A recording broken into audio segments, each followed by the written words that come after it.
Alright, good evening and welcome to round 14 of the Automobilista Australia Super 2 Championship here from Sandown International Raceway.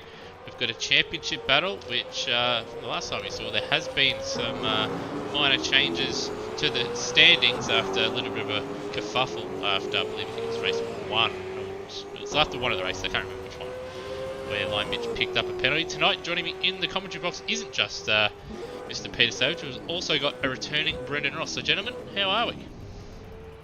Oh, I'm very good. How are we? I'm not too bad. Peter, how about yourself? How are you travelling along?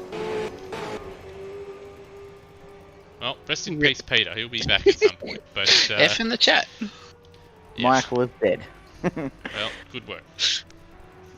But, yep, Super 2's here, Sandown International Raceway, and still, just under a minute left in practice. Gentlemen, from practice, Tim Redmond looking the goods, but Burko, Brunswick, and Lion Mitch as well when he puts it all together, not too far away, as well as Stancliffe as well. So we've got a really enticing front 5 or 6 cars tonight.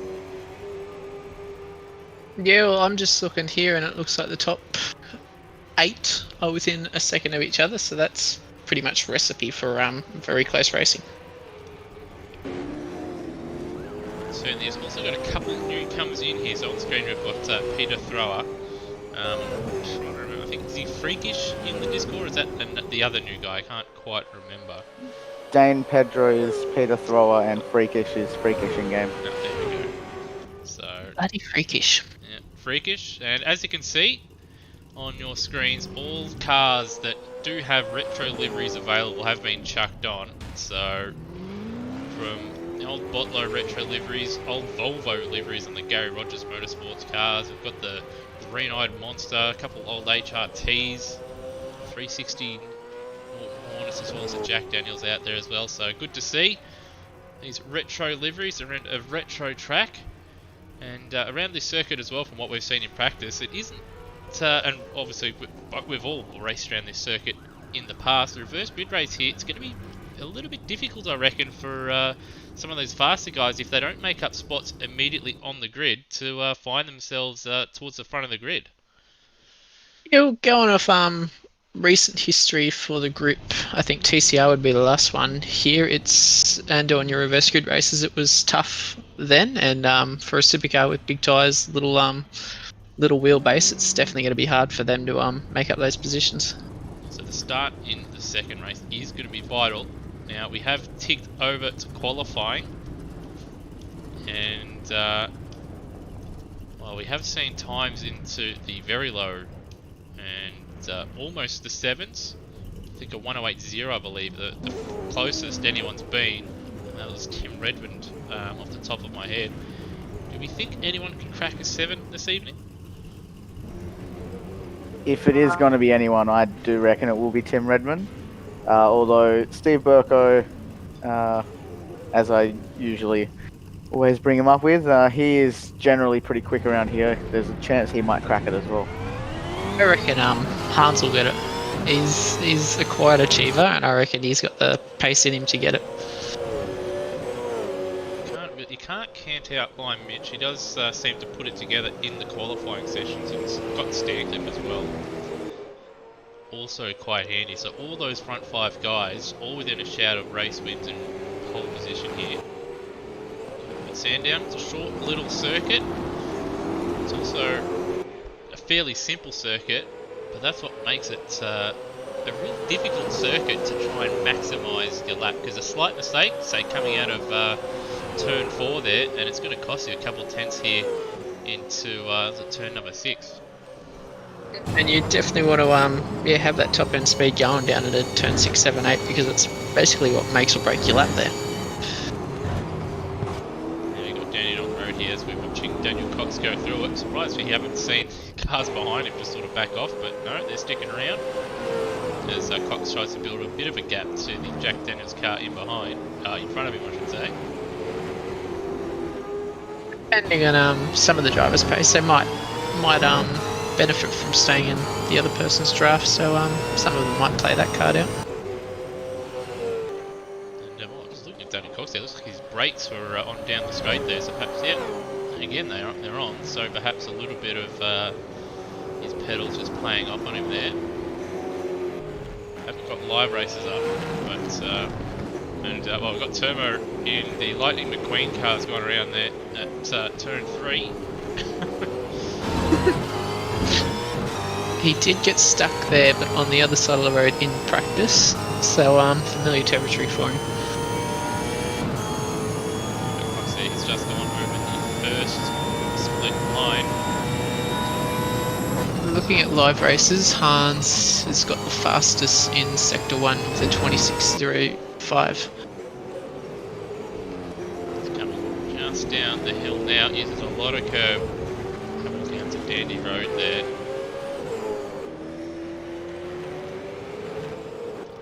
Just try and skip ahead. So NZ Snipes will be the first man to set a lap. He crosses the line at 109.4. It's a fairly respectable lap around here. Now we're just going to wait for Coxie. He's over the line. 8/10 of drift. Freakish 1.6 and Brody 3 seconds of drift of Hans, who sets a 108.6. Of course, he's still got one more lap in the bank. We're hoping a little bit better, guys. So decent banker, but he'd be hoping for a little bit more out of that. Yeah, well, he's 3/10 off his practice time, so he's probably definitely got another 5/10 with less fuel on board, hopefully. He's missed the apex a little bit at turn 4, but he's still up on his time at the first split. Only by a fraction, so he'll be hoping to put together a really good final sector to find those extra tenths. Still only up by a little bit there too. Gets the nose in just for Dandy Road. And there has been a slight modification to this version of Sandown, where drivers, you won't see them now just barreling over that curb at the second right corner, as you see Freakish there going around.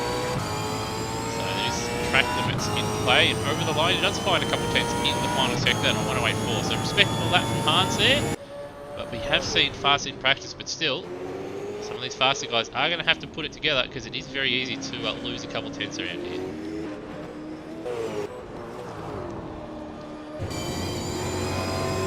So yeah, all around Darren Kemp there, the second split. So just having a look at the top left there, looks like the lap count for qualifying doesn't seem to be added there. Drivers have been told that you only get 2 time laps.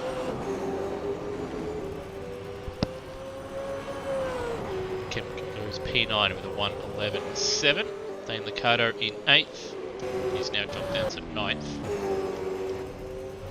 And Scott Stancliffe now starting the lap, so jump on board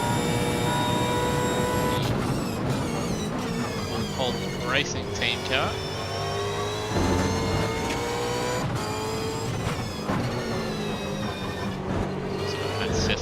Just in front of him as well. As he fit in the first split. Yeah. And I believe he's carrying a bit of form in from last race, I think, winning the last race of last round, so on a bit of a high too, so hopefully he can get another good showing tonight. He did have pace in the first race, but see a couple of incidents. An incident with Burko and HRT teammate Live Mitch dropped him down the field, so started towards the front end of the field in the reverse grid race and was never headed really. Certainly one of the quicker drivers here in Super 2, currently up on Hans, but he did have a good final sector. What can Stancliffe manage? Yeah, there we are. He's lost about 2 tenths in that final sector, but he's still got one more lap to put himself on provisional pole. Outbroke himself just a little bit at turn 1. It's going to cost him a little bit of time here. Again, he's missed the apex for 2. Used the curb at 3. A little bit of a slide into 4, but I don't think that'll cost him too much time at all. He's also got Cecil right in front of him, who doesn't have his lights on. Looks like he may get out of the way. No. Line Mitch is purple to the first sector. Yeah, he's up by 0.021. Stancliffe is wide. Cecil is going off for an adventure and throws it into the fence. So we'll cut over to Lion Mitch. Slime Mitch was down a 10th into the second sector there, so he didn't get the best run off turn 4. And you'll be able to tell the difference between the two HRT drivers this week with one driver, as you can see, Lion Mitch in the 2000 HRT liveried car, so he goes 4th with a 108.8, and Burko in the 1999 liveried Holden Racing Team Commodore.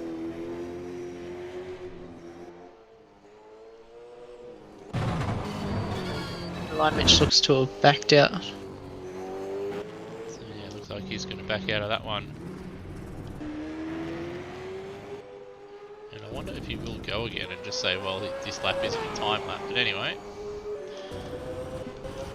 just trying to skip ahead. So Burko set a time. He sits P3 behind Stancliffe and Brunswick, and now we've got Redmond, the big hitter, fastest man in practice, about to start his first lap. So we'll ride on board and see how he tackles Sandown International Raceway.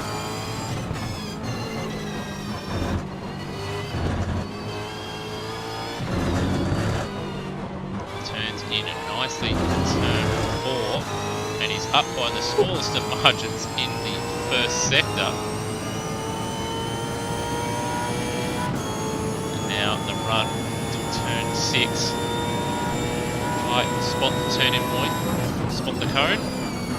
He's lost a little bit of time, he's wide again, he's missed the apex, that will compromise his lap quite a lot.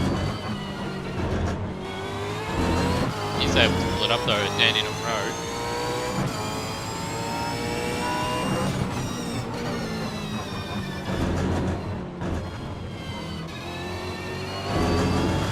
Quite smooth through the final sector, so it'll still be a fairly competitive lap time, but certainly a lot more time in it.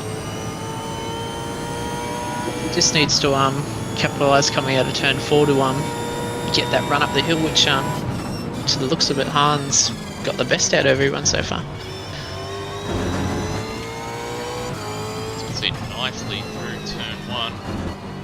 Doesn't hit the curve at turn 2 as hard this time, so he's able to carry a little bit more speed through 3. Nice turn in before, uses the rumble strip on the outside, and there we go, up by 2, almost 3/10 there. He did get a bit of a wheel coming into the straight, so he might lose a little bit there. He lost a lot of time here, and he's turned it in this time. Has lost time in that middle sector, as you can see, he lost 2/10, but he's still 2.5 tenths up on his PB. Change of direction down the chicane there was beautiful. Here we go, final 2 corners. This is where Hans had a really good sector as well. Now the run to the line. Can Redmond steal it? Yes, he can by 3/10 of a second, so he improved again in the final sector. A 108.3, pretty much matching what he did in practice. So he is a man in form, Brute, as we've gone over the points and the average, I think it's points per race or round, and since he's been driving, he's leading that table. Yeah, he has done incredibly well since coming into this series. His average points is 126.9, which is almost equal to finishing 3rd in every race. So he has done very well, and that qualifying time is actually the quickest time that Redmond has done around this track over all of his practice sessions leading up to tonight. So it was a very, very good lap from him. Yeah, perfect time to do it in a, not quite a shootout, but certainly you're limited in the laps you can do, and to whip it out in qualifying as well. It's the time you want to do it, is to set your fastest time. But still, very, very interesting race we have ahead of us, with Redmond, Brunswick, Stancliffe, Lion Mitch and Burko all very close together. And then after that, we've got sort of NZ Snipes leading that second little battle pack there. We've also got Taipan there in 7th, having one of his better runs of the season in qualifying as well, Brute. Yeah, I do actually believe, again, that is his best qualifying session of the season. So very nice job. It's also good to see that Matt Cecil has actually completed a lap without binning it at turn 6. That is a bit harsh, but yeah, he was having quite a lot of troubles there at turn 6, and I count at least 3 accidents that he had there, but he's able to set a lap, which is good to see. Matt Cecil's benefit, there will be no Jonathan Webb car tonight, so he'll be pretty safe there during the races.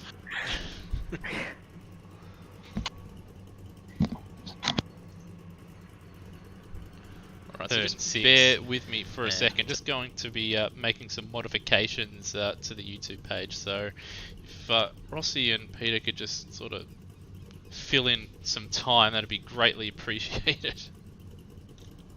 Fill in some time.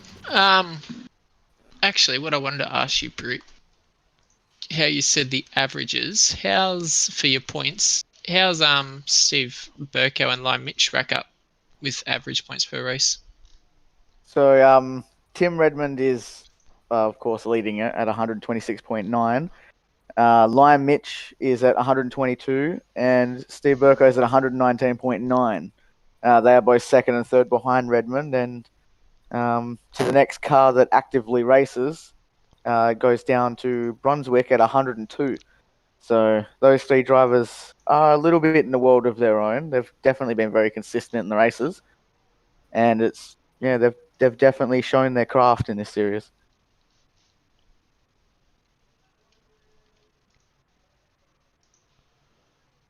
Right, just bear with me for one moment.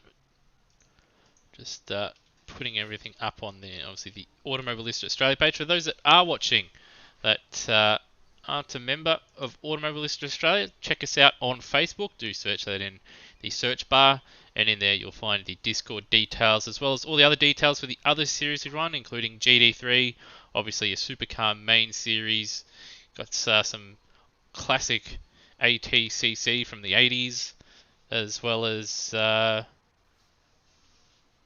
some Boxer Cup action as well, all in Automobilista, so do check that out. But yeah, just bear with me for a second. Just got to try and update all this stuff for YouTube because it's being a little bit of a pain at the moment.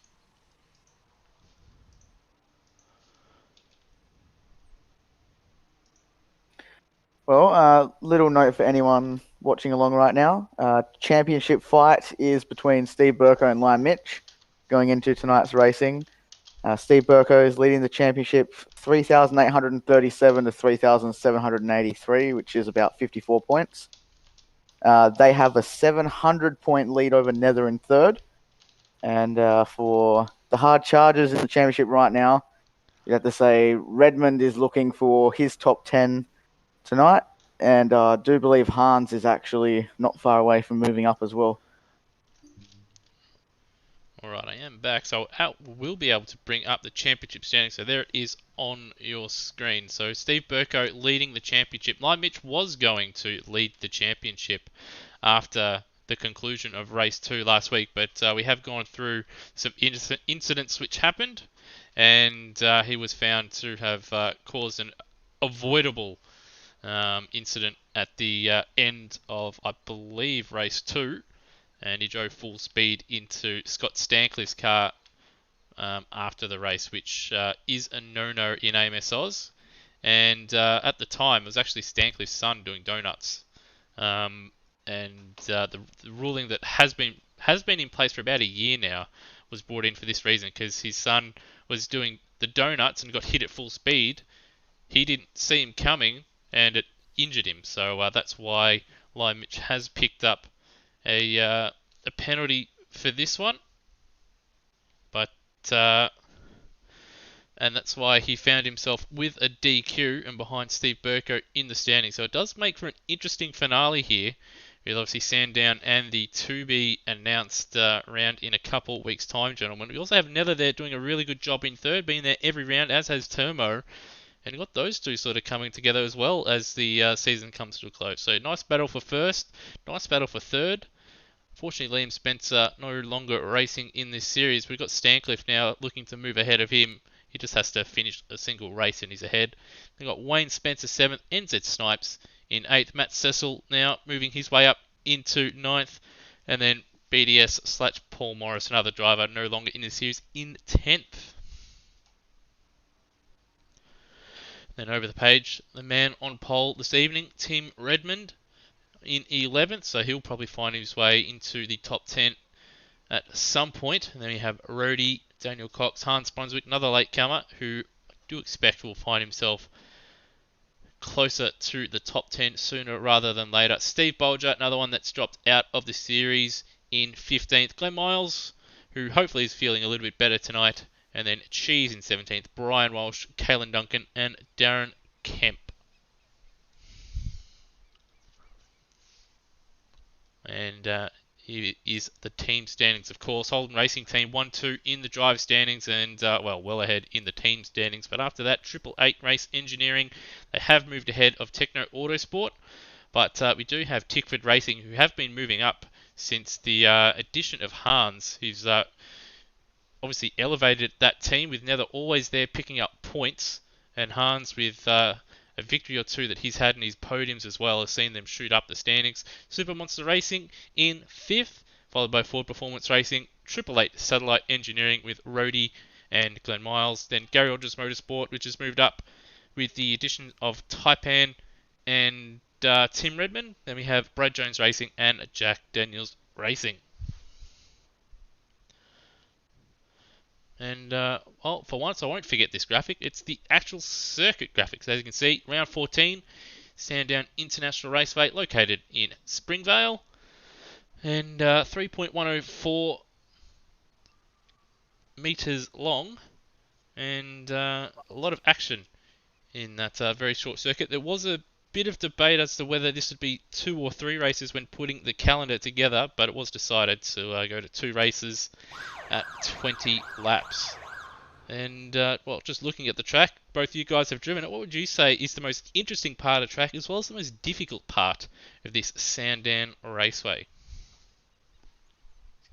For me, and I can vouch for pretty much mostly everyone, it's definitely the back chicane. It's definitely one of those commitment corners where you come in full pace down the back stretch, and then you've full commitment coming down the hill and leading onto Downing Road. It's probably one of the best series of sections in really Australian motorsport, apart from Summit Bathurst. But yeah, I quite enjoy that part of the track.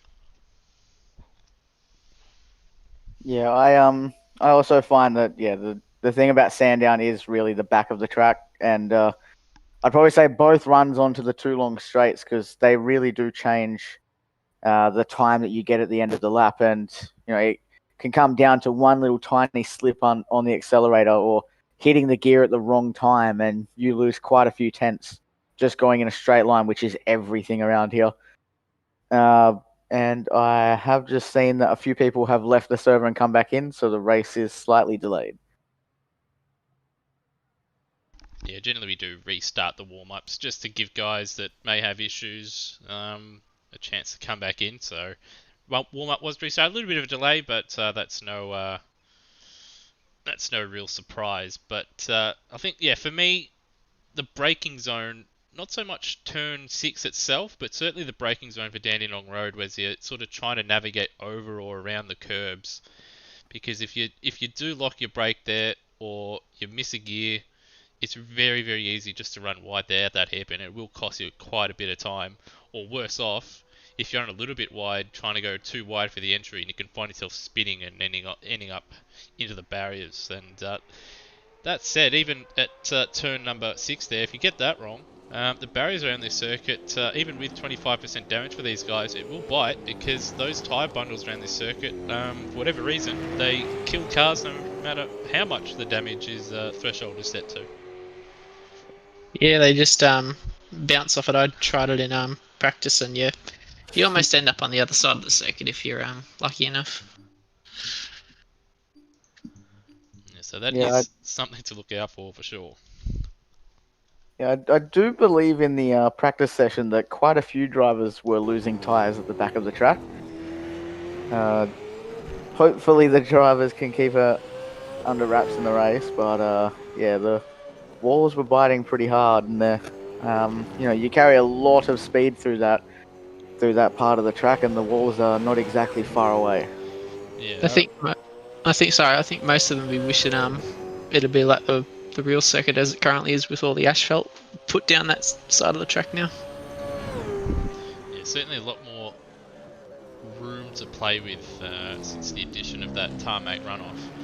That said, it does ruin the track to a certain degree, because all the racing that I've seen since then, all the drivers just abuse the exit, or that sort of the middle part of that little chicane coming down the hill there as well now. So it's a bit of a shame. They probably need to add maybe some sleeping policemen or something just on the edge of the curve where they want them to not run onto, so they don't cut as often. But yeah, the addition does help.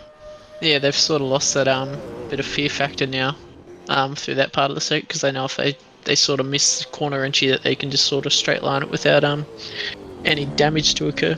Yeah, so just zooming in here on the section we're talking about. So where that supercar sign is, right in the middle there, on that left-hand side of the circuit there, that is all tarmac now, and the wall has been pushed back as well in real life.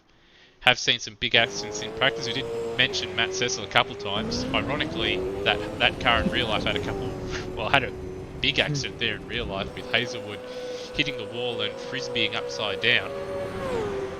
And well, he pretty much replicated that a couple of times, did Matt Cecil. Hopefully he doesn't do that in either of the races. He can have a good clean run, but I don't think we're going to see that corner not take a victim tonight. It would be a Christmas miracle for that not to happen. So yeah, I think we just got to keep our eyes peeled for that one to come out later. Yeah, that's it. Hopefully everybody gets through their turn one. I know, well, sorry, not turn one, but on lap one, because pretty much every time I've raced here, or I've watched races here at AMSOZ, on lap one there's always been at least one car in the barrier could be on either side coming down the hill there. So and there's always one, and there's a retirement on lap one. So hopefully I haven't moxed it and we see someone retire there in both races tonight. But generally, unfortunately, that does seem to happen around here.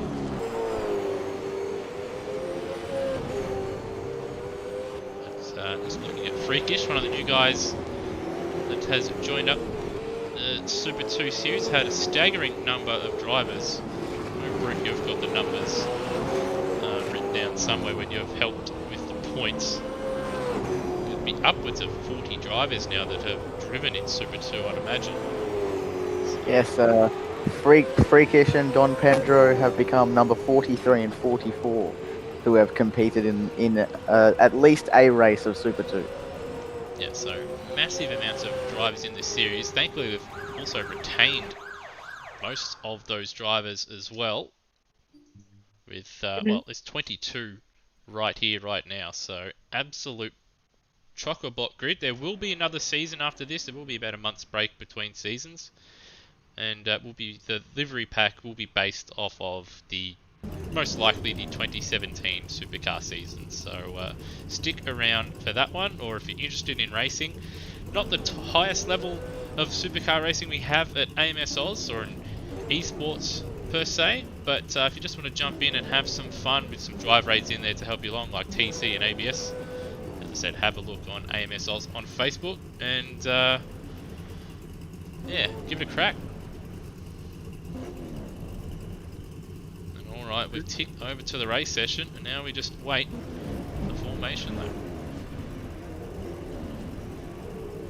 Got any picks, gentlemen? I'd stick with me.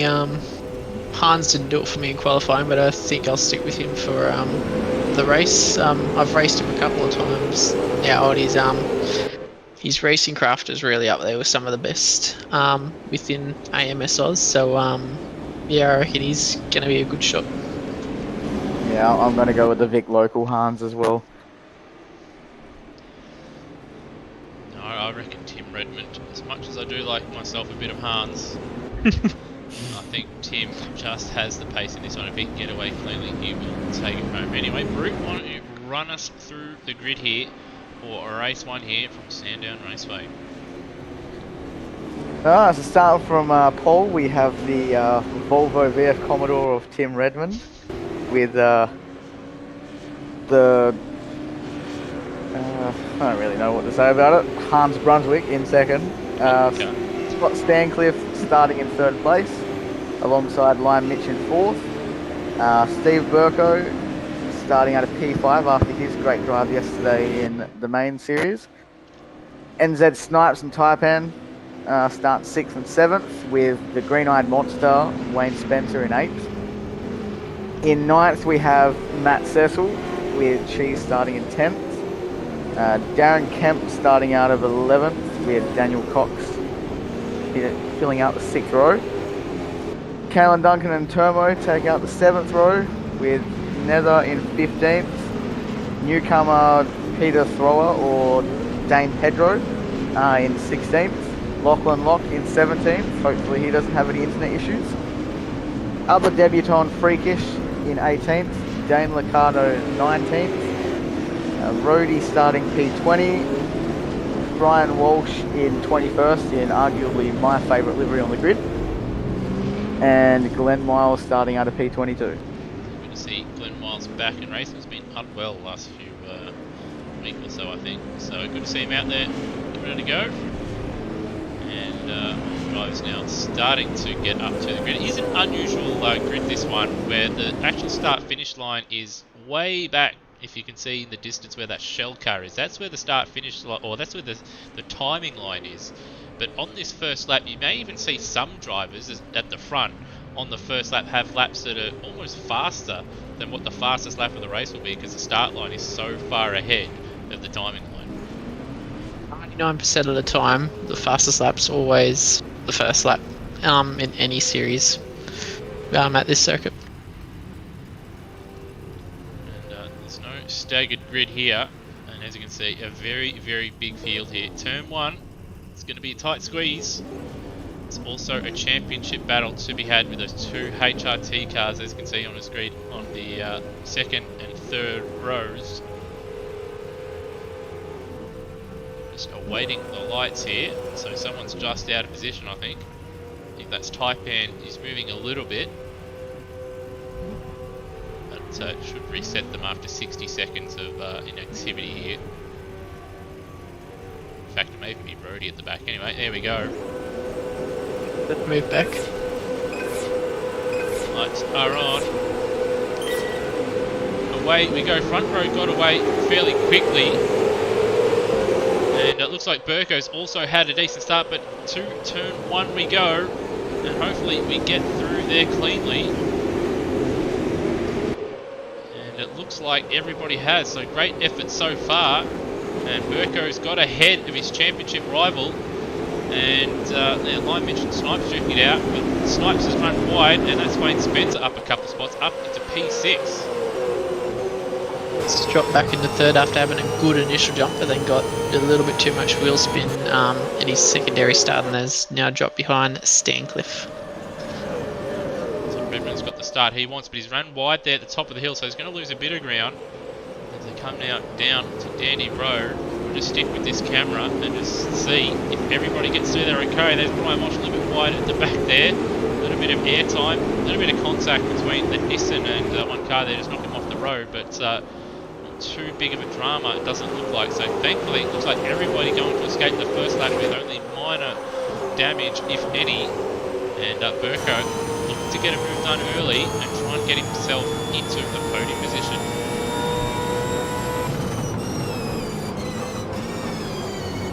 Very well behaved first lap. You normally don't expect that at Sandown, like we said earlier, with the first lap incidents we see, but yeah, coming out fairly clean. A lot of racing room's been given between a lot of people there. Yeah, that's it's very interesting, especially seeing it from a group known as the Super 2s. Really showing main game how it's done. But very interesting thing straight off the bat. Lime Mitch has not exactly had one of the best starts you usually see from him, and he's lost ground to his championship rival. So we have had a bit of a spin. Brian Walsh and Freakish making contact at the chicane. So Freakish was walked by Glenn Miles' poor line and just got rammed into by Brian Walsh, but also saw they went round again afterwards. So bit of a shame. So let's drop them down the field. At the front, Redmond breaking away from Stancliffe, who's got Brunswick in tow, and Brunswick just holding on with Burko right behind him. Burko just showing the nose here, but he just pulls back in line, so just getting the distraction on for Hans. I do think he'll be playing a little bit of the championship game as well. Burko just needs to finish second, I believe. Peter, well, not second, but behind. At least if he just stays one position behind his teammate for the remainder of the season, he will win the title. So being ahead of him at the moment, he doesn't really have to force the issue. Yeah, that's it. There's only 4 races to go, and Burko has over 48 points. Lead over Lion Mitch, so if he was to finish behind him, even if Lion Mitch won every race and he finished second, will mean that Lion Mitch will not win. So it may be early on, but being in front of Lion Mitch, you know, all he has to do is just, you know, play his defensive game, not do anything illegal, not do anything to cause harm to the championship, but, you know, put Lion Mitch under the pump and make him really have to work for this title, and it could end up seeing him make a mistake, which could just hand him the title.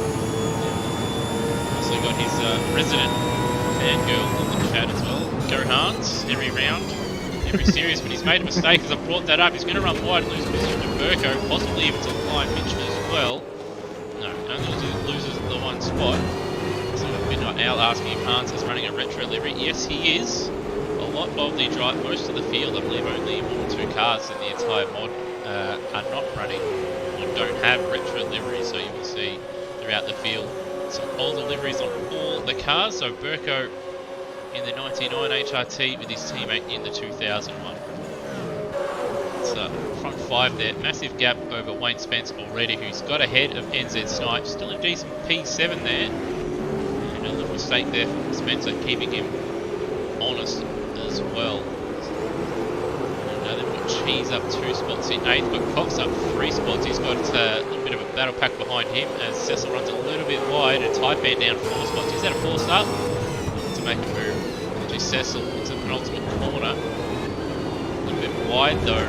It's going to compromise his run down into turn 1. Taipan looking to get that job done and get himself back into the top 10.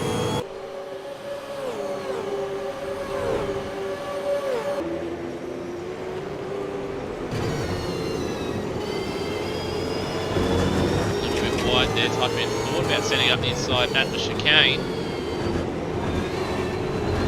Just going to say nobody in the really top 6 sort of pushing at the moment to force any issues, so we could see later in the race when the tyres start to die off where drivers might start jostling for positions, so yeah, that's something we could look forward to.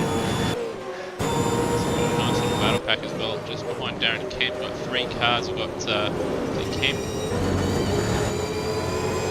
Duncan and Turmo close in towing together as well, looking to try and get onto the back of this battle pack. And Cecil still holding up Taipan. In fact, looks like they're getting closed down by Kemp as well with that battle that's taking place. So we're going to have a big 5-car battle pack. So we've got Daniel Cox and Cheese as well, not too far down the road as well. So it's hotting up for the edge of the top 10 here. And also got Snipes right behind Wayne Spencer, having a look into turn 1, not close enough to make the move, but those two also battling it out as well.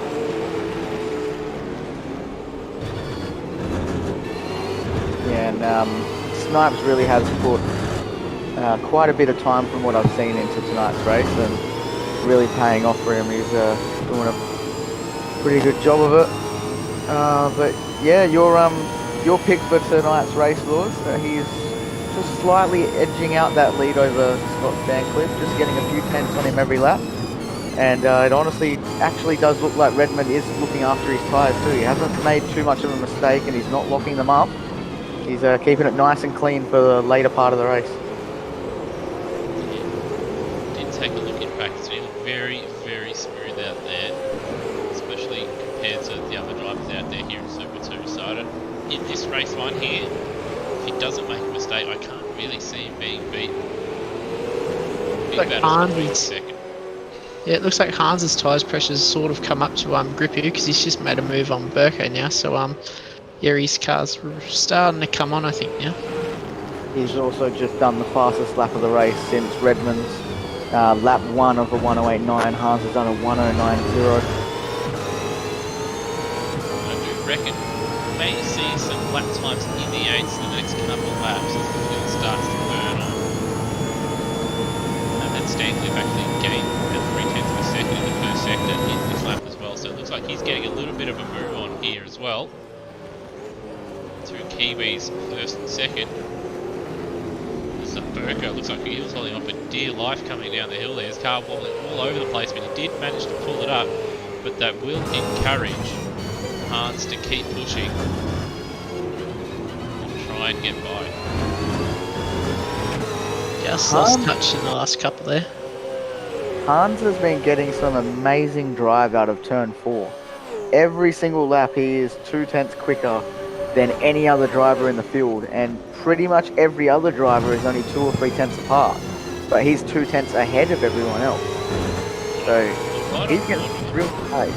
Right on board with him as he comes out of turn 4. So it starts here, turn 3. You've got to get him to run through the chicane. He turns it a little bit later, and it just gives him that better exit. That said, Burko this time around had a much better exit out of turn 1. He's just driving away from him down the straight. Also will be helped by Stancliffe a little bit further down the road. He did make a little bit of a mistake, I believe, at turn 1 at the start of this lap, so he's lost quite a bit of time. He's lost a second in the last 2 sectors, so a couple little errors there. Allowed Burko to close up to the back of Stancliffe and turn it into a 4-car battle pack, which is exactly what Redmond wants.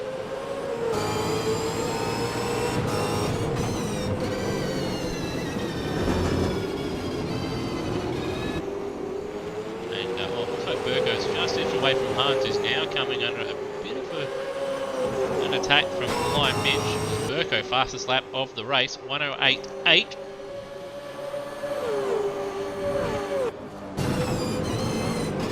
Just as we say, there's a bit of a lock up for Stankin for turn 1. Just as we say, Hans looks like he's going to be the man to look out for. Burko responds on the next lap.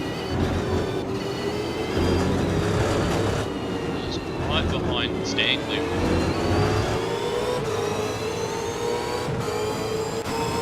Burko's yeah, he's definitely got that racy look about him now. His car since that fastest lap's really turned on. He's actually looking up the inside now, heading into the back chicane. Have a look, and he's gonna get the job done. That is a risky and ballsy overtake. He's done it. He's a bit sideways on the exit there. Can he pull it up? He's a little bit wide, but he's gonna get through it. They've all bottled up. Hans trying to keep the momentum because he's got Lion Mitch right behind him, and Lion Mitch seeing that move done on Stancliffe, he's going to probably make him a little bit more impatient to get the job done on Hans. There's a big slide out of the final corner because his championship rival is driving away 2 positions ahead. So we may see Lion Mitch now start to turn the heat up and force the issue. Yeah, and Lion Mitch isn't afraid to throw a few punches. He's good at throwing the late moves up, so yeah, Hans and Stancliffe here need to be alert for an incoming attack soon. Big lock up there for Stancliffe at turn 1. This will give Steve another 21 points in the championship, with 27 points, sorry, with Lion Mitch being caught up behind these two, and he is already escaping away from them. So he will become impatient, but that was a very big move from Burko. I don't reckon anyone would have been expecting that with the championship on the line if he made a mistake there. But he stuck with it, and he's now seeing some big profits. Yeah, he's already put a big margin on him. These guys very, very close together. I thought as a side-by-side at the top of the hill we are going to see an accident. Just like if you go to YouTube and you bring up the old Sandown top crashes. There's big ones in there, and most of them caused by cars side-by-side at the top of the hill. They're 111 Stancliffe on that lap, so you can see why Brunswick and Lion Mitch want to get by. They're 2 seconds lap slow on what they're accustomed to running. Another mistake and minor lock up for Stancliffe in turn 1. He holds on for now. Lion Mitch having a look at the back of Hans. Hans later on the rate to prevent that move done before compromising through the chicane. So Hans wants to get the job done because he's got a lot of heat on his rear bumper. And Redmond has responded to Burko straight away. only 200ths off the fastest lap of the race on that last lap. He's definitely turning it up to make sure Burko cannot have a chance at winning this. Further back, we still have that big battle pack formed up behind Cheese. So Cheese ahead of this pack, having a good little run. He's got Daniel Cox, who's had a good start in this one, right behind him in 9th. Then there's Cecil Taipan. We have Kalen Duncan in 12th, Turbo in 13th. Kemp has lost a couple of spots, but he's still in touch with these guys. As there we go, another fastest lap for Tim Redmond, 108.851. Oh, we've got the yellows out, and who is that? That is Taipan into the fence. So it was right on board to see how he managed to end up in that barrier, which may end up being a bit of damage. Looked to make a move, but Danny Road and just couldn't quite pull it up. Done the old Jason Richards, although in Richards' case it was pretty much hailing at that point of the race. So different circumstances, but same result.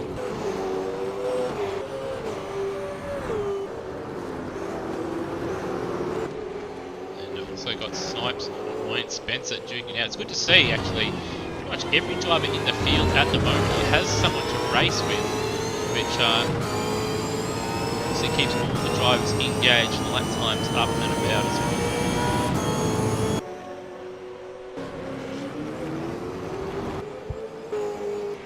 Have Brian Walsh unfortunately out of the race in this one. Peter Thrower, one of the newcomers at the back. He'll be looking to close down. Glenn Miles in front of him. We'll see Peter caught up with a couple incidents early on in this one. Freakish there in 19th. Unfortunately, he's out on his own. But then we have Rhodey trying to close down on a Lachlan Lock for 17th.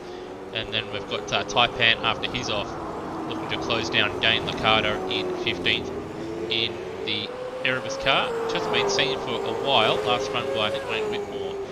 Quite a number of rounds to go, and he's looking to close down Nether there in 14th. I would just like to quickly point out Tim Redmond's consistency in this race. Lap 1, he obviously did that 108.9, but in this race so far, all of his times is between a 108.851 and a 109.25. So he has been within 3 or 4 tenths of his quickest lap the entire race and has not dropped off. This has been a very good drive from Redmond at the front of the grid. Yeah, so on a roll at the moment is Tim Redmond, just like he has been all season long when he has raced. So he's going to be one to look out for next season in Super 2. Obviously joined late in the season in this one. And he's certainly given the HRT drivers, as well as newcomer Stancliffe and Brunswick, a run for their money. So good little pack forming up obviously for Season 2 of Super 2. As we see Brunswick up the inside at Turn 1, but didn't trust himself to just fully send it and backed out of it at the last minute. He's having a look though at Turn 2 again, having to back out of it. Another slight mistake from Stancliffe. And late move and a bit of contact, a bit of a bump and run. Don't know if Hans will be too pleased with that one, as they've got flat traffic getting out of the way as well. And Hans looking to get that move done, and well, he's been squeezed off the road there. It's a bit naughty when you're racing with a suspended round band. Wayne Spencer and NZ Snipes were in a very heated battle in the first half of this lap, and it's again heating up coming into turn 6. They're going side by side. Side by side, there's Wayne off the circuit. It was just Unaring. It's Brunswick just returning serve on line Mitch there, bottom of the hill, with a late move of his own. I think by the looks of it, Hans wasn't happy with what he was dealt with what was going on down the back straight, so he sort of just held line Mitch out a little bit more wide, gave him a bit more grass time there. So all's fair in that book, but Hans just showing a little bit more aggression there towards line Mitch. So we'll just right on board and have a look at the replay with Spencer and Snipes. They were side by side. Spencer on the inside couldn't quite pull it up. Snipes just did, and a little bit of conflict into Danny Road, but they both live to fight another day. I reckon that battle's going to continue all throughout. I've had Cheese still hold on to 8th place. He's dropped Daniel Cox just a little bit, and Cox has dropped Kalen Duncan, who's still managing to annoy Turmo by staying in front of him. Darren Kemp also doing a nice job in P12. Also had Matt Cecil having off as well there at some point. we've just had Stancliffe lock his brakes into turn 6, and Brunswick was caught out by that, and the pair of them have gone off the road. Luckily, they were able to go across the grass and keep their positions. But yeah, got pretty close to the wall there. So that could have been very bad. Brunswick was falling off and simply would have been slightly distracted by the lock-up in front, but both live to fight another day. That said, Brunswick looking to get the move done and get to the podium with 4 laps to go here. And there's a mistake from Stancliffe. He's having to cut the chicane there. He did gain a little bit of an advantage out of that. Brunswick will be too pleased with that. But yeah, no position gain. Yes, there. And well, the gap between first and second sort of remained stagnant at about sort of that 4.9 to 5.1 second range between Burko and Redford. So both have the pace, just Burko just didn't quite get the lap done in qualifying and was stuck behind Stancliffe and Hans early on as Hans and Lymitch look to duke it out once again. Hans does outbrake himself at the penultimate corner. Lymitch going to try and set up a move into turn 1 with a later turn in. Hans compromised himself by hugging the inside of that last corner there. So yeah, Lymitch is just fighting all over the back of him here. They go both very, very late on the brakes. Brunswick going to look to do the old switcheroo. He's round. And yeah, unfortunately round and into the wall. It's a big shame from him. We'll just cut to a replay.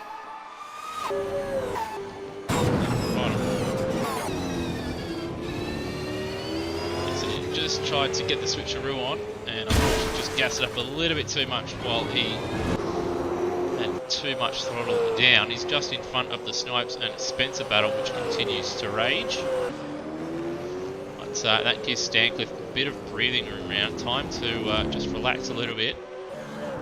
And he'll be hoping to just edge away from Lymitch now, that he doesn't have to contend with the car right behind him, at least for the next lap or two.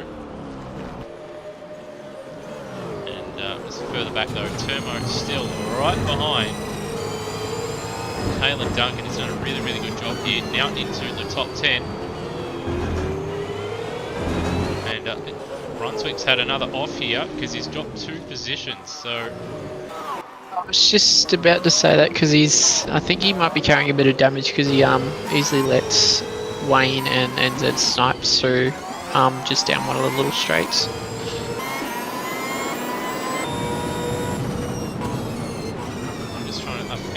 He may have a little bit of steering damage. As we said earlier, the walls around this circuit are very, very harsh.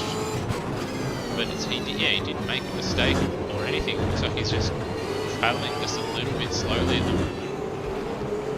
And he didn't want to get in their way. It looks like a little bit left hand down there. So Kalen Duncan is caught up to the back of Daniel Cox here, so he's looking to steal another spot here.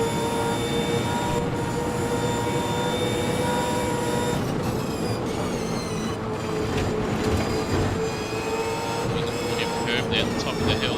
Alan having a little bit of a look at Daniel on the road, not quite close enough. If he plays his cards right, he might be able to get a move done into turn 1. He's very, very close here to Cox.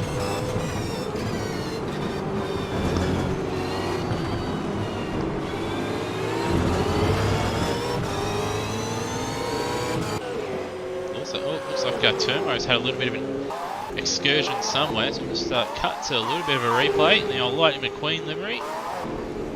So what has he done here?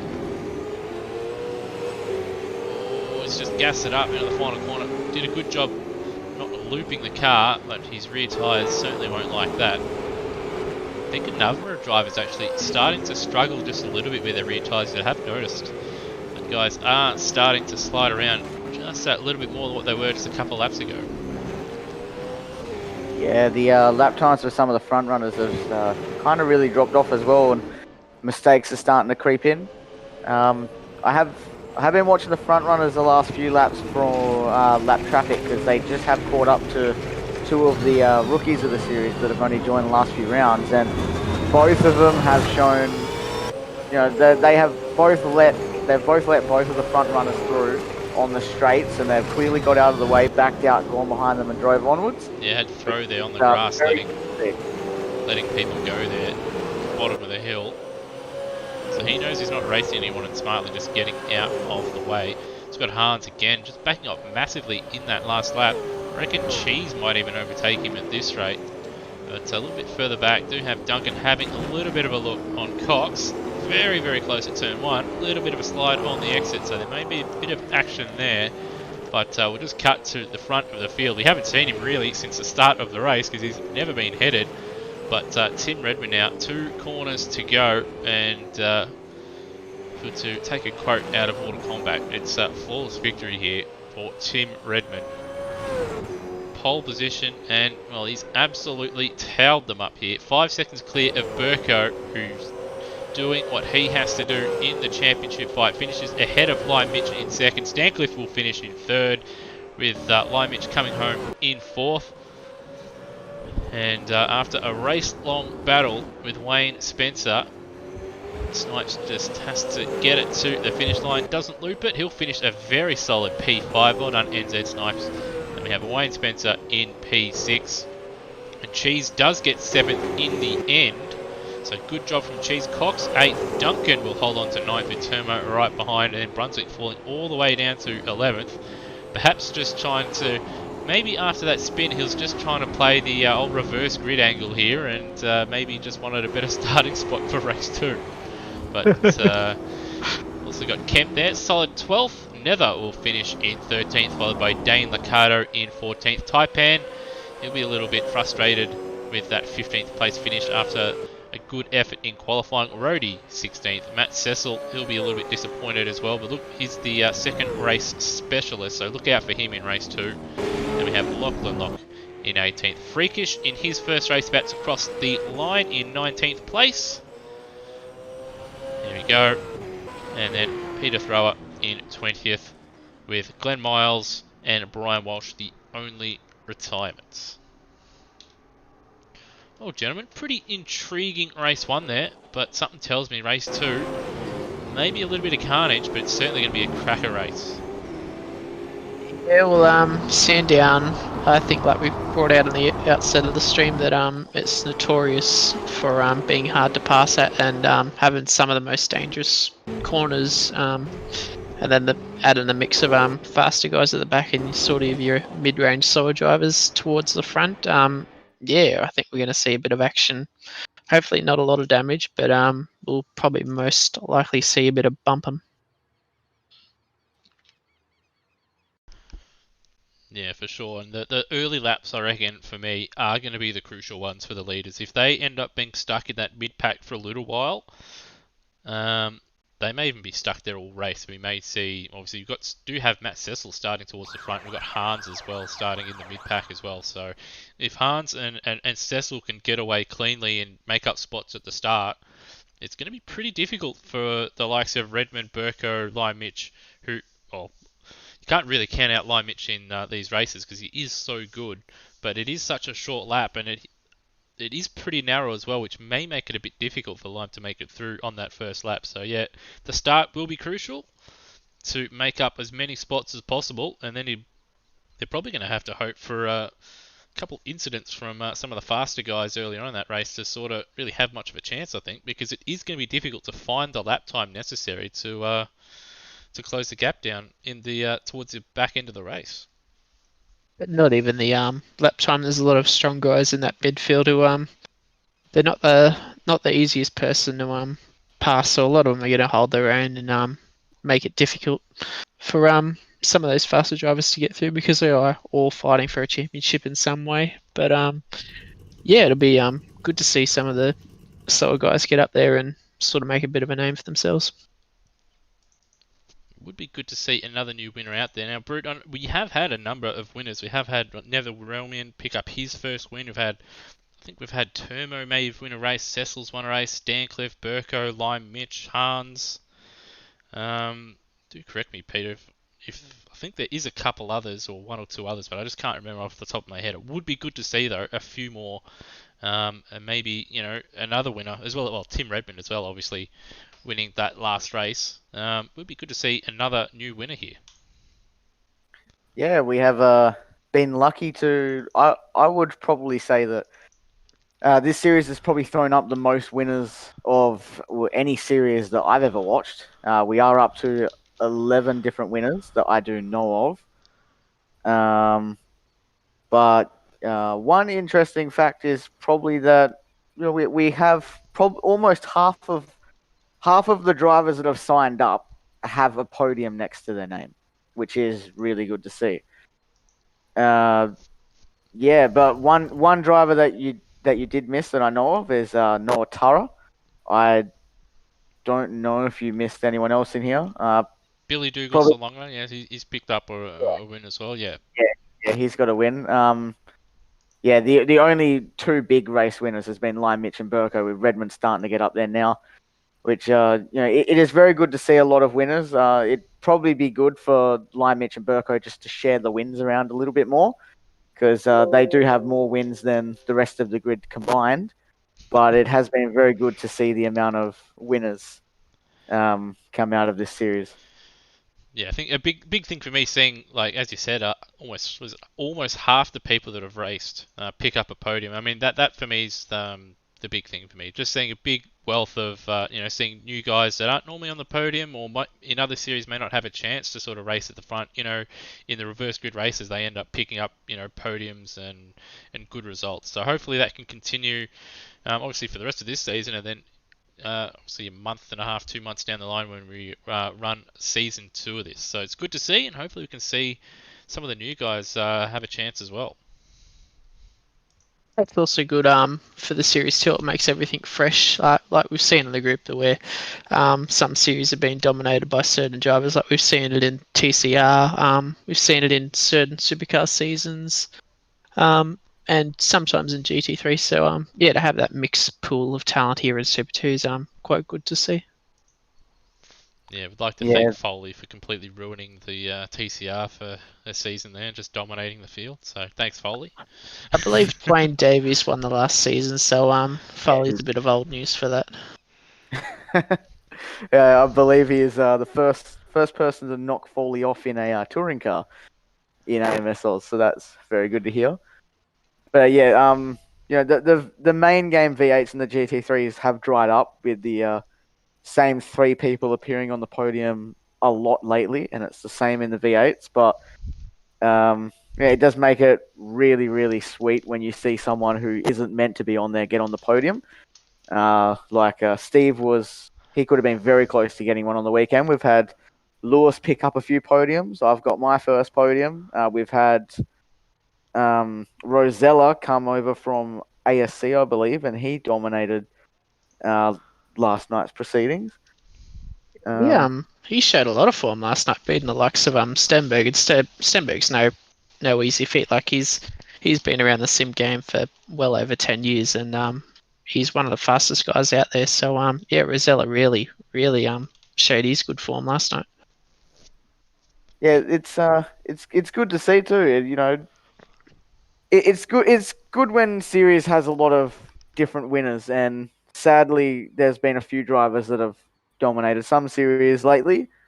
Some drivers in here have obviously dominated as well, but the reverse grid races really throw that up and make them really need to earn those victories. Which means that obviously we get to see a lot more winners, which I reckon is very nice. Yeah, I think that for series like this, and when we've run, obviously Rossi, when he's participated them in, like himself, but a lot of these like sort of rookie series and lower entry level kind of series, they're the ones where you do want to see a big variety of people up at the front, and to see that, it's been really, really positive, and I think it shows where the grid sizes has remained since Pukekohe over pretty much every round. We're picking up over 20 people showing up, so I think just everybody having that chance to race at the front every now and again, I think that's what's kept it around, as well as the positive attitude from everybody wanting to improve, as well as I think it's turned into a mateship with these guys as well. They all seem to just get along and in the Discord having a laugh. So it's a good group of guys, and it's also good racing too, which hopefully can just get bigger and better as time goes on.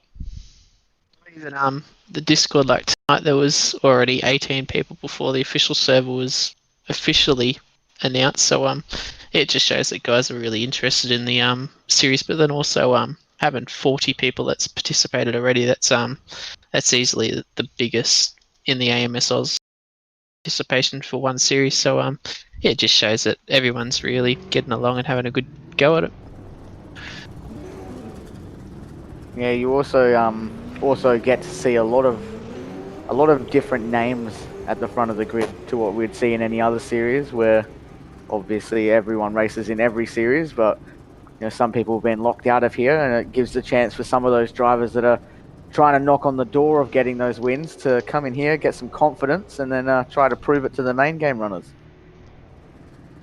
Which I do believe that Lion Mitch and Steve Burko have really been proving that in the V8s. We've had Tim Redmond show some great form in the Porsches. So has Wayne Spencer and Hans. Some of these drivers are really starting to prove themselves in other series, and it's made those series so much better having so many different people at the front of the grid. Yeah, it's certainly good to see, and yeah, it is good to see the likes of Lion Mitch and Burko in particular in the last few rounds has been really, really good in the Supercar main series. So he's been able to take on board what he's been doing and learning in Super 2 and been able to apply it into the main series, which last night, I mean, he was legitimately the 4th fastest car on the road all race long. So he deserved that result. And, on another night, did see Stenny make a couple of mistakes, and he could have, written his car off. And Burko could have picked up his first podium, and Lion Mitch for a long time was running in 4th place in that race as well. So they're carrying their form over. Hopefully Tim is able to at some stage show up for a main series supercar race, because his racecraft has been impeccable since he's been in Super 2, and his pace is also really, really good. Yeah, and I mean, he's beaten the likes of Brenton Foley, like being in his environment now at PBF. Like he's performing better than he was last year, and he's still only sitting in probably 3rd or 4th in the championship. Like he's putting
like it never paid him even a win. Yeah, I will try and I will bring up the entry list for that if you just give me one moment, because we do have 16, 17 cars signed up, and a number of the Super 2 drivers have signed up as well, so just bear with me for a moment. But it is fantastic to see these guys not only getting along here, but also teaming up for the Bathurst 500, which is coming up in a couple months' time. And yeah, we do have, there's 17 cars which have been, or 17 cars with see 34 drivers signed up. If you are interested in the racing in a Bathurst 500, again, please do join up on the Discord and obviously Facebook. So search Automobilista Australia on Facebook, join the group, and from there you'll get the Discord details as well as further details on the Bathurst 500, where you do have to have a co-driver. It isn't part of any championship, and well, the physics will be based off the Super V8 card, and with some minor changes made to pit stop length to make that more realistic, as well as perhaps the addition of a handbrake. So outside of that, the physics will remain the exact same as the Super V8. And 17 cars is looking to be quite a juicy field, Rossi, with some of the driver lineups we've seen. Well, I know a lot of them are still yet to be confirmed. I think a lot of the bigger teams like CRE, PBF are still yet to finalise their driver lineups. But yeah, it's going to be one of the biggest events AMS has put on since the Bathurst 3 hour. And judging by last year's Bathurst, I think we're already going to have more than what participated last year. Yeah, so I do have the entry list here. So CRE, well, technically it's not CRE, but we do have Will Devonish and our man in here, Pete Savage, Root, teaming up in a ZB Commodore. That will be in the Autobarn livery that Lowndes and Stephen Richards won in just a couple of years ago. So you've got PBF Race Engineering with Brenton Foley and TBA, so perhaps yourself, Rossi, or Boki, if he can hopefully make it. Would be good to see him out and racing again. Also do have Synergy Sim Racing with Brenton Hobson and Scott Nolan. Again, that's going to be a very strong partnership. Kiwi Sim Sports with Scott Stancliffe and Tim Redmond, two very fast Kiwis and Super 2 drivers. Good to see them teaming up. They're going to be quite handy, and they're going to surprise some people in the main series too, I reckon. Luke Rosella and Lime Mitch, again, two very, very quick drivers. The Turras, Ryan Walsh and Glenn Miles. We also have NZ Snipes and Cheese, so more Kiwis and Super 2 runners. Great to see those guys in there. And those of you that do race Super 2 at the moment, please feel free, if you haven't signed up already, to race in the Bathurst 500. Details are in the Discord. There is a thread in there if you can't find a co-driver to obviously put your name in there and private message other drivers that don't have a co-driver. Then we have Team Racing Motorsport with Matt Schwartz and GT. I'm not sure who GT is, maybe Greg Tarr, I'm not sure. AP Sim Sport, Matt Cecil and TBA, Rody and Zdrolazak. We also have Colin Warwick and Thomas McMillan, another strong partnership, followed by Adam Kerrison and Rock Harvey.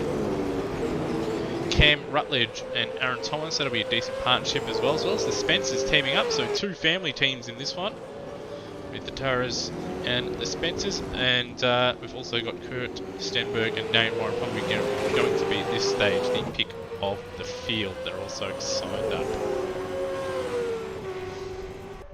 Anyway, we've got about 3 minutes left in the warm-up. Or sorry, no, we will be rolling over in about 30 seconds time, so we'll just take a short 20-second break for us to grab a drink, and if we need to head off to the loo, we'll do that. So just bear with us, but we'll be switching over and we'll be into race 2, the reverse grid race, very, very shortly.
Right, and welcome back to the Automobilist Australia Super 2 Championship here from Sandown Raceway.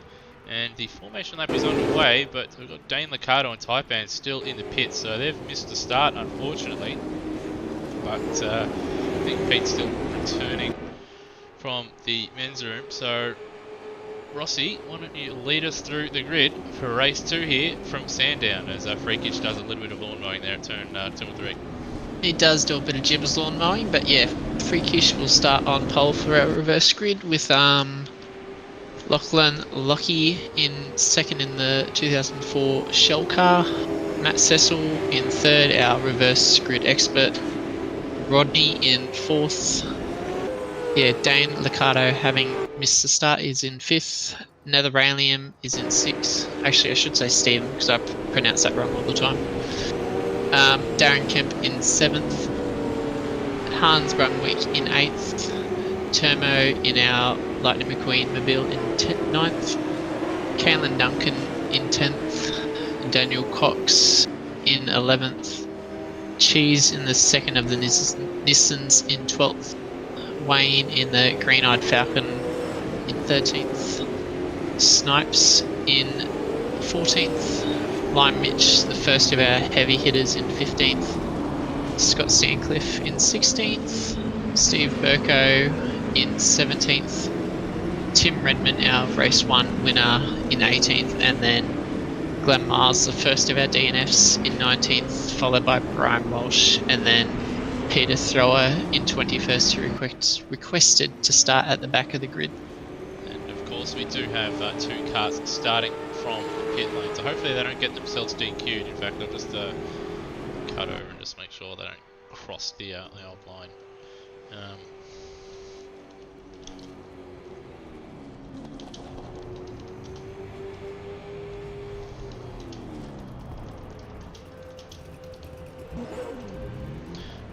Just letting those guys go.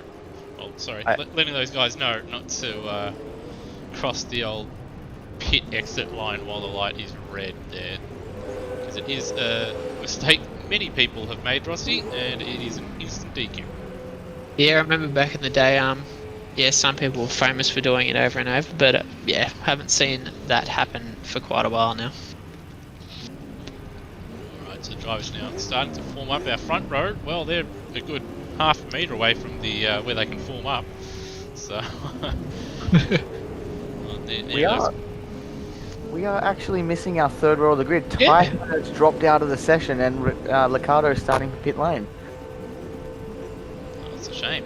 So who was it that dropped out again? That was Taipan, because he would have been looking for a bit of redemption in race 2 as the lights come on. Oh, and that is a jump start, unfortunately, for Freakish on debut, and he's also going to lose out to Lock and Cecil into turn 1. And will they get through cleanly? They did in race 1, but in race 2, well, they've managed it as well in race 2, so fair play to the Super 2 drivers. I doubt we'll see that in supercars when they come here, that's for sure. This is a little bit more if and barge in that one, and it looks like they're all... Oh, no, just as I say that, Stanford a little bit sideways at the back there with a little bit of a nudge, but for the most part, everybody's got through cleanly so far. Yeah, Scott Stancliffe was getting a bit ambitious between the 3-4 section there, but yeah, he seemed to just fall back in line now.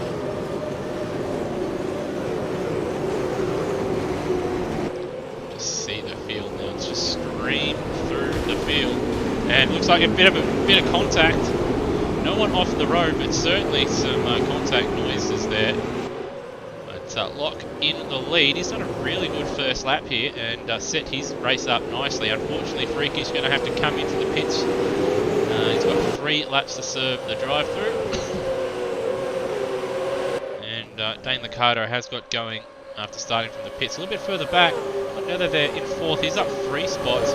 And got Kemp and Brunswick side by side into turn 1. I don't know if there's any major contact in there. Brunswick doing the old up and under. A little bit of contact into turn 2 and 3, but Kemp being a real nuisance and holding out Brunswick here, who really wants to get to the front, but he's got Cheese to look out for in his mirror.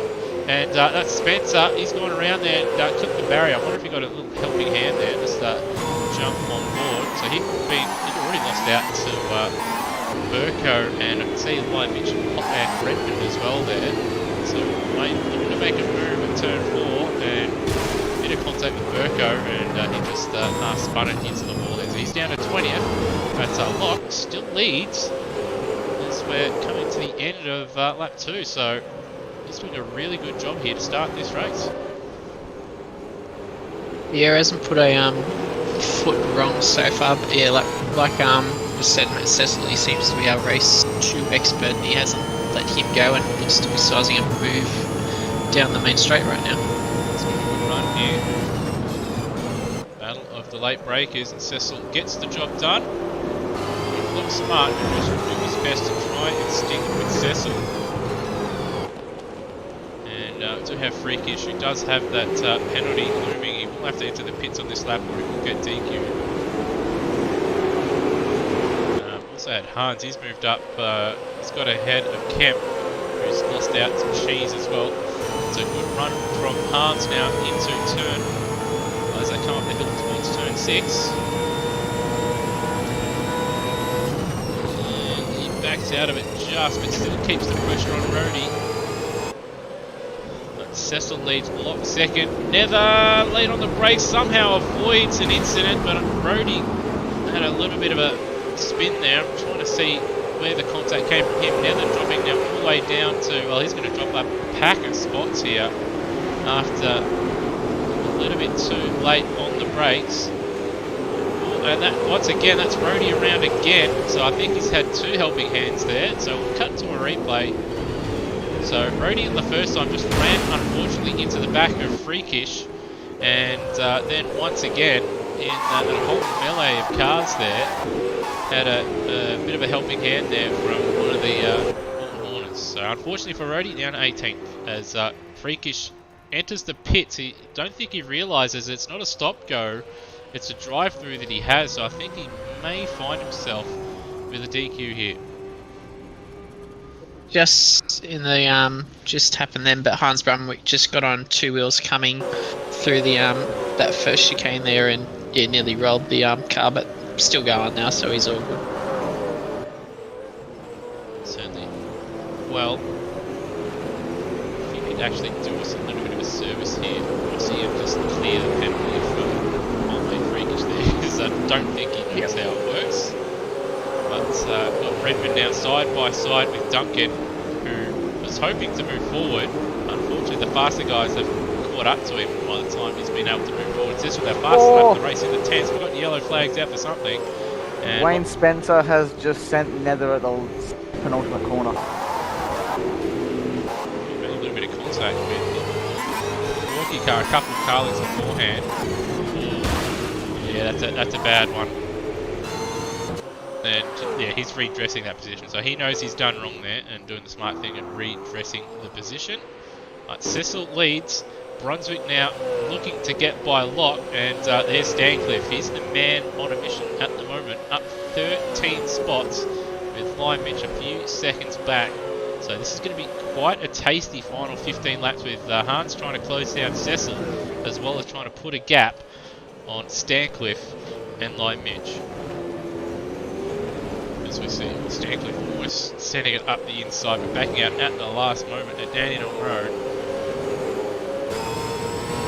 Stick with this battle. Locke doing a fantastic job in the early stages here, but just not quite fast enough. Stancliffe doing the up and under. It's got the good run out of the final corner. And fastest lap of the race. There we go, 109.4. It's Brunswick. Smartly just backs out of the throttle a little bit, allows Stancliffe to go ahead, and again, if he's smart, he won't battle too hard here. Let these faster guys go and just try to stay with him, as Lion Mitch immediately up the inside of turn 4 and gets the job done. So smart thing for Locke here, stick to the back of Lion Mitch the best of your ability and try and drive away or stay ahead of Cheese. He's done a really good job. He's up 8 spots, sitting in P5.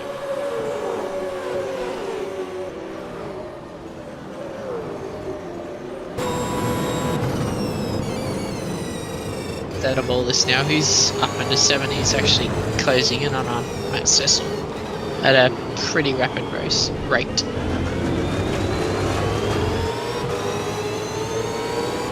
Yeah, we've seen the nature of how hard it is to overtake around here in this one.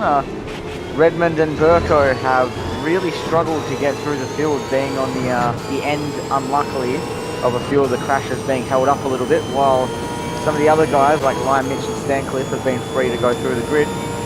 And it's really becoming a hard fight for them to work their way up the grid, which is making this even more interesting. Yeah, it's going to be. I don't think it's going to be possible, barring a lot of luck, for Burko to get onto the podium at this stage. So I think his best bet, not going to catch Lion Mitch either. His best bet is to get through this pack fairly quickly, and then Cheese is probably the next most realistic finishing position with 13 laps to go around here at Sandown, because he's not going to be able to make up the 7 seconds between himself and Lion Mitch in 4th. So his best place is P5, but he's going to have to get a little bit of a wiggle on here and try and get in front of this little pack in front of him, as he looks to do up the inside of the 36k. Thought about making a move on Redmond in front, but Burko trying to get the job done, outbreaks himself a little bit. They're side by side now through up until the penultimate corner here, and around the outside goes the Nissan, and it's going to hold on for now. Burko going to try the up and under, but he's blocked on the exit, and has compromised him a little bit, as he's got Snipes up, well, right behind him as well. But Burko, with that slipstream, slightly better exit, he will get that position, but he has lost a little bit of time. Oh, bit of contact behind has balked Burko a little bit, and in the end he's not going to be able to get that job done unless he makes it around the outside here at turn 3. No. So frustrating for Burko. But at the same time, he does have to remain a little bit patient here, because you don't want a really bad result to bring Lion Mitch into play. He seems to be lacking a bit of confidence on the brakes there, because Kalen was easily able to brake a lot deeper than him and just drive around the outside. But yeah, he seems to be getting the good exits, because you just see there he was just caught back up to Kalen Duncan pretty quick. Yeah, the bumps going into the first corner around here on the inside of the track can make it very difficult to make the move, which makes it even more hard to just get a move done around here, because you have to brake about 20 meters early going on that shallow line, and it really throws the rear of the car around. It makes it very hard to make a move into the first corner. And there it is. It's a little bit impatient there in the penultimate corner, and then mucked up the final corner, and he's going to lose out to NZ Snipes here, who's going to just go straight around the outside at turn 1. Good move. And he's showing Burko how to do it. Who's going to try and send it up at turn 2. But again, I think he needs to race a little bit more with his elbows out just to get the job done here. It's around the outside now. Yeah, so there we go. Might even be the better place to do it is around the outside around here, because it's sort of, if you're on the inside here, you can't get that better exit. So maybe the smarter play for Burko going forward just to stick to the outside when trying to get moves done. But a little bit further ahead now. Do have Lion Mitch and Stancliffe duking it out here. Final spot on the podium. So Lion Mitch has been quite quick in this one, both having a little bit of a slide at the exit of the final corner. Brunswick fastest lap of the race. But these two battling, that is exactly what Cecil wants, to hold on to P2 here. And again, a little bit of puffs of smoke from slight lock-ups over the bumps. Stancliffe, but he holds on to 3rd for now. They've got quite a bit of a gap over Cheese in P5, as Redmond now trying to get a move done on Locke, who's done a really good job in the first 10 laps here. A little bit of contact though with Cheese, but in the end has to cede position. Darren Kemp, another one in 8th, doing a solid job. And he's got his mate Burko in behind him. So Burko has got by NZ Snipes here. It's just cut to a replay. Yep, there we go. Up the inside at turn 1, easy as you like. Also got turn 1 up top of the hill. We have seen in real life the old Techno cars get walloped a few times at the top of the hill there, Rossi. But thankfully for now, he's able to avoid that fate. I'd say a little bit more than walloped, but yeah, they haven't had a good success rate through that in the last couple of years. But Turbo show on the Technocars how it's done. We've got Burko now right behind the two DJR Team Penske cars who are sort of duking it out as well. Up the inside of Kemp, and if he's aggressive enough, no, he's not going to pull it up at all. I think he's just a little bit concerned that he might just run into the back of Lock in front. Kemp, though, sends it up the inside, contact between the two of them. That's Kemp gone. He's off in the boonies, but, well, unfortunately for Burko, out of all that, he's been the balk the most, and he's going to lose out once again to NZ Snipes due to the two cars in front of him getting together. So, frustrating run here for Burko. And I think if I was him at this stage, I'd just send the cars in front off the road and just go stuff it. I'll wear a rear of grid for the next one. Yeah, he's trying to think of championship and being the smartest driver here, but it's hurting him. But he's doing once right again, thing. two cars side by side. This cheese almost off the road, and Kemp loses out as well. So he's finally back to where it all started. Half a lap ago was once again contact between Snipes and Kemp there at Dandenong Road with Kalen watching on.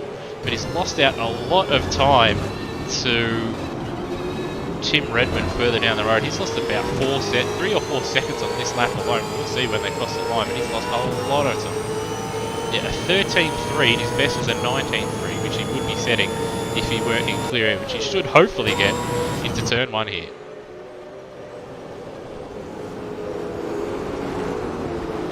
Big slide on the exit, trying to throw all that hard work away, but he's finally got himself some clear air, and now his job is just to set some really quick laps, and with 8 laps to go, again, Cheese is his best bet and a P6 finish unless something happens to our front runners. That said, with Lime Mitch and Stancliffe battling it out for the final spot on the podium with Matt Cecil right there in front of him as well, could see some more fireworks here. Yeah, I'm not too sure if he'll get to Cheese now. Those last 3 laps really hurt him lap time wise and really set him back those 3, 4, 5 seconds there. So he'd be optimistic to get 5th, but it's not out of the picture. But yeah, those last 3 laps has really hurt him position wise. And Peter, how does the championship look at this stage with Burko down in 7th and Lime up in 4th? They have almost pulled it. They've pulled over 900 points on Nether now, which is sorry, I haven't done Nether's points yet, but yeah, they've really extended that lead that they already had. But championship has gone 24 points back in Lime Mitch's favour in this race. It goes down to 48, which means if everyone is to finish where they are right now, the championship has been closed by 6 points, which is not enough for Lime Mitch. Going into the last round of the season.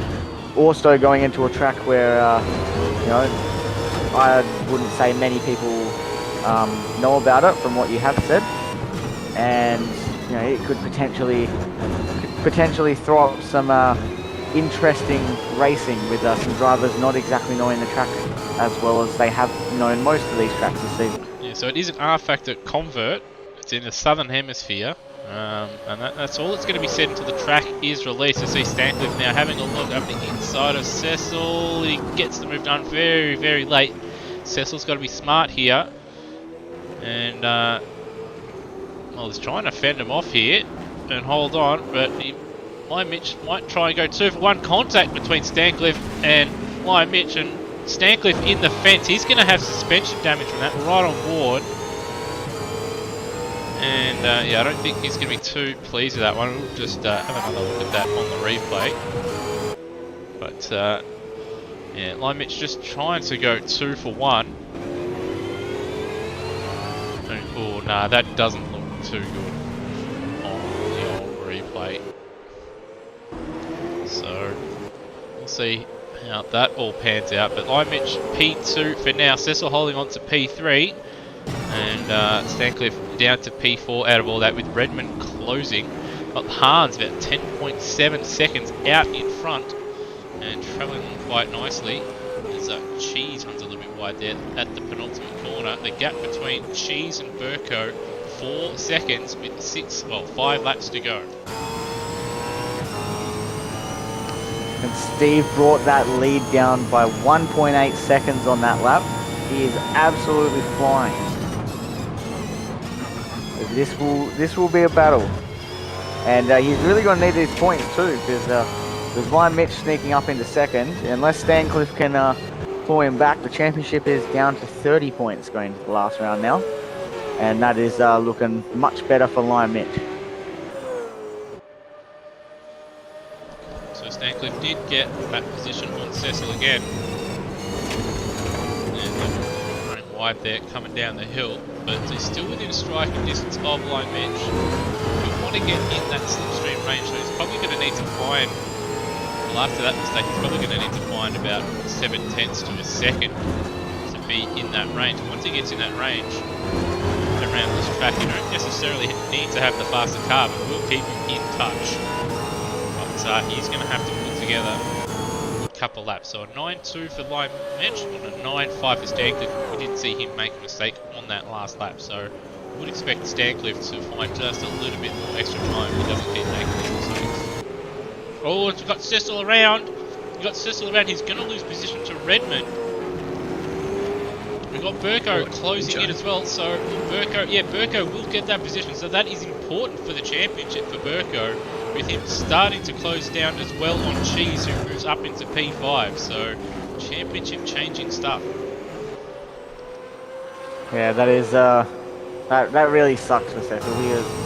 He's driven pretty well tonight, and I actually like to say that at least Hans has learned from the mistakes of me from the GT3 races earlier this season. He ran into Dane Liccardo at the wrong part of the track, but really slammed on that brake pedal and made sure that he didn't go up the rear of Liccardo and just waited to the end of the corner and got the move done, where he may have lost about a second and a half, 2 seconds, but he has an 8-second lead Cecil over around second. again. I'm sorry to cut you off at the bottom of the hill, and well, he was on the racing line, so he tried to spin out of the way, but Kemp was coming around the corners. It happened. It's just awkward, and Kemp, after having a really good run now, is dropping down the field, so he's down to 15th now. And well, Cecil's thrown it off the road there in anger, and unfortunately, looks like he's parked it. So after having a good run early on in this race, it's just fallen to pieces for him at the death. Lacking a little bit of confidence, I did see in the chat earlier. So and we have seen Burko now get the move done on Cheese. So yeah, shame for Cecil. And hopefully at the final round he can end the season on a bit of a high. But Burko getting the job done at turn 1 and up into P5. He won't go any further, barring something catastrophic to the 4 cars in front. But Lion Mitch has driven away just a little bit from Stancliffe. Stancliffe, though, he's going to have to keep an eye in his mirrors, because Redmond, I think, is probably going to catch him the way he's going right at the end of this race. Yeah, Redmond just set his best lap of the race so far with a 1 minute 9.036. So yeah, still on old tyres. He's still making a bit of pace on drivers. A few people in the chat, got a Cheese fanboy in there, it says. So Cheese doing a really good job with PC. Got Tyfan, shame you're not out there, mate. But hopefully see you in the final round as well. Lachlan Horan in the chat as well.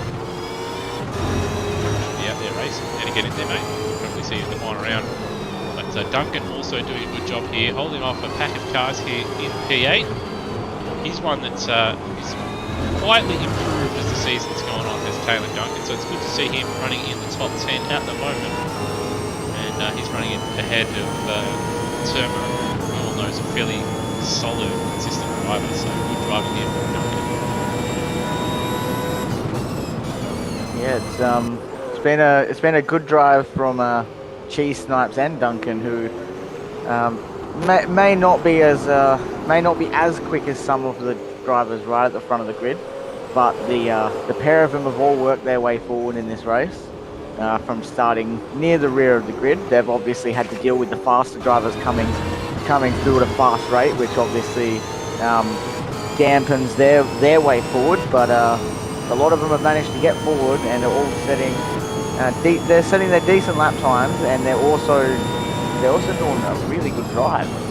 They are quite some distance ahead of some of the other drivers. which is very good to see. They certainly are.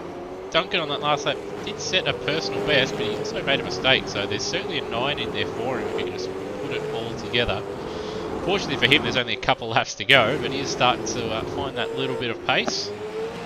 Up at the front, about to start the final lap of the race. Brunswick, 9.1 seconds clear of Lime Mitch, who is will be 3 seconds across the start-finish line ahead of Scott Stancliffe, who's got fellow Kiwi Tim Redmond closing him down. Very, very consistent from Redmond once he's been in clear air.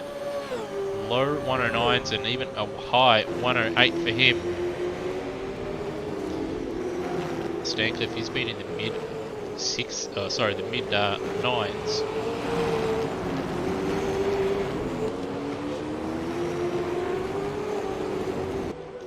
So, have Brian Wolf, Freakish and Cecil out retirements. Just cycling through here. Still got Duncan and Turmo battling out here on the last lap. But Hans now only got a couple more corners to go. And he'll claim, I'm trying to think how many victories he's had this season, but will this be his 3rd or 4th victory of the year? Believe it's his 3rd. I don't exactly know, but I believe it is his first win for a few rounds now. But there it is. Well-earned effort. Obviously, he may have done a little bit of tanking towards the end of race 1 there, but still, he did the hard yards early on, got himself into the lead, and was never headed afterwards. Lime Mitch will finish in 2nd, with Stancliffe in 3rd, followed by Tim Redmond 4th. Burko, after that very difficult battle he found himself in the middle part of that race, finds himself home in P5. Cheese, a really good effort from him, he'll finish in P6. NZ Snipes up 8 spots, and a good solid P7 for Jack Daniels Racing. And then we've got Caelan Duncan and Turmo separated by not all that much, only 0.4 of a second. Oh, sorry, 1.4 seconds. No, 0.2. My bad, I was looking at that wrong. And then we have Daniel Cox. Lachlan Locke did a really good job early on in the race. Didn't quite have the ultimate pace, and was also caught up in a couple of incidents towards the end of the race, which dropped him down. Still, solid P11 from him. Wayne Spencer, he was caught up in a couple of incidents which saw him drop down the field a little bit. Disappointing, but still solid P12 in the end. Darren Kemp, again, he was hoping to get a top 10, but after that little spin that Cecil had at the bottom of the hill there, Danny Wrong already got caught out and dropped down a few spots. Now that P14 in the super cheap auto car. Peter Thrower on debut in his 2nd race finishes 15th. Good effort from him, followed by Rhodey, Dane Liccardo, with Glenn Miles, the final of the finishes here in race 2. So we'll cut to Hans here, doing the old line lockers here, after a well-earned win. And, well, gentlemen, some very, very interesting racing this evening, and really good battles in that midfield in both races there. Yeah, some very strong racing. A little bit tit for tat in race 2, but yeah, race 1 was pretty much a quality race where there was hardly any incidences going on, and just really good, clean racing in that midfield, which was yeah, good to see.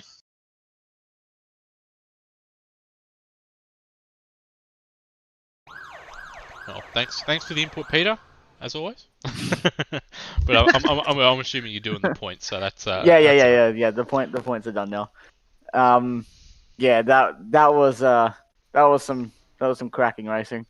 Less incidents in the first few laps than I was expecting. My thing that I was so hyped about seeing a reverse grid crash at turn 6 didn't come true, which I was just on the down low hoping for. But yeah, that was some good racing. Good to see some non-HRT winners again. They obviously dominated the first part of the season. Luckily, since I've been doing the commentating, they haven't won too much, which has been good to see. That there's been quite a few different people winning the races. But yeah, overall, not a bad night. I'm trying to think. Is that the second time or second time around in a round where an HRT hasn't claimed a victory, or is that the first time? I believe it happened early in the year. Yeah, I think it did. Possibly at Simmons Plains. I think it happened there. Either way, still hasn't happened very often. Generally, one of the either Burko or Lion Mitch is able to pick up a win, but this time, Tim Redmond and Hans getting the job done, and well, certainly going to be an interesting championship fight in the final round as well, with Burko finishing in 5th there in race 2, Peter. Yeah, it is going to be a very tight finish. I do believe this has happened quite a few times in AMSOZ, which is very nice to see, and it's good to see that we get treated to it as the commentators. And yeah, I can only hope that the drivers race fairly in their championship fight in the next race, but I hope that doesn't stop them from doing the driving they have done to this point to get themselves in the championship fight that they are in. Yeah, certainly it's been a good championship fight throughout the season. Also, will be interesting, Peter. You have done all the points? What's the championship points between Termo and Netherrealmian, who have both been very, very close together, with Termo slowly closing the gap up between the two? That has actually gone down to 57 after tonight, which I believe was around about 100. So they are on par at the moment to finish neck and neck at the end of the second race next time. That's good to see, because I know Termo early on in the year was sort of struggling with these cars, where Nether was sort of excelling in them, and for him to claw back that gap and make it really in the 60s and 50s, that's pretty good to see, and how he could almost jump up to third in the end.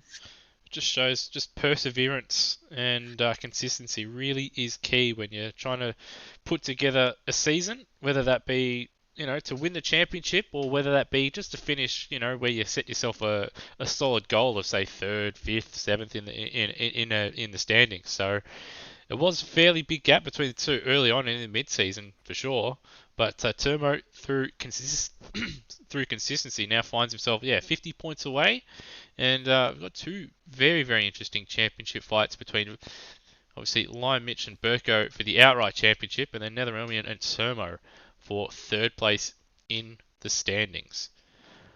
Alright, well, that's the Super 2 action done and dusted for this evening. So we'll just bring about what is coming up here at Automobilist Australia. So next week, we do have the Antara Boxer Cup, hosted by AMSOZ, of course, and that will be on this channel on Tuesday, the 18th of August. And, well, yeah, that's the only racing next week. So do catch, obviously, this channel on Tuesday night for that one. That is from Road Atlanta, Peter. Not Road Atlanta, but Road Atlanta. Will you be showing up for that one? I wouldn't think so. It still depends on how my slight little injury goes. I have not been able to go very long without needing to take a break. But yeah, I do really love that track, so I am hoping that I can make it. I'll call it now. He will turn up. Well, he better. But outside of the obviously the Boxer Cup, the only racing at AMSOZ next week. A week later, Tuesday, 25th of August, we do have the GT3 returning. That'll be on the Outworld broadcast channel from Phillip Island, with some pretty important people from, I'm trying to remember the exact name, but certainly the Phillip Island, the people that run the circuit, a few of those guys will be watching. So hopefully we get as many people as possible. If you are interested in driving in the GT3 Sprint Series again, please check out Automobilista on Facebook, as well as check out the Discord if you're already on there. And there are plenty of guest cars available in that one. And then a day later, on the 26th, we do have the ATCC Group A's from Lakeside. Well, that's a very, very bumpy and fast circuit. There's going to be some big accidents in that one, but also be a blast. And then on the 28th of August, the final round of the championship, which from circuit to be announced, but I'll say this much. There will be 3 races. So it's in the Southern Hemisphere, and there's going to be 3 races. So it's a fairly short circuit. I can't wait for it because it sounds like a really good track. But again, that will be on Friday the 28th of August in 2 weeks' time. So from myself, Lewis Wedding, from Brendan Ross and from Peter Savage, we hope you've enjoyed tonight's broadcast of the AMSOZ Super 2 Championship from Sandown Raceway. Catch you on Tuesday night. Have a good one.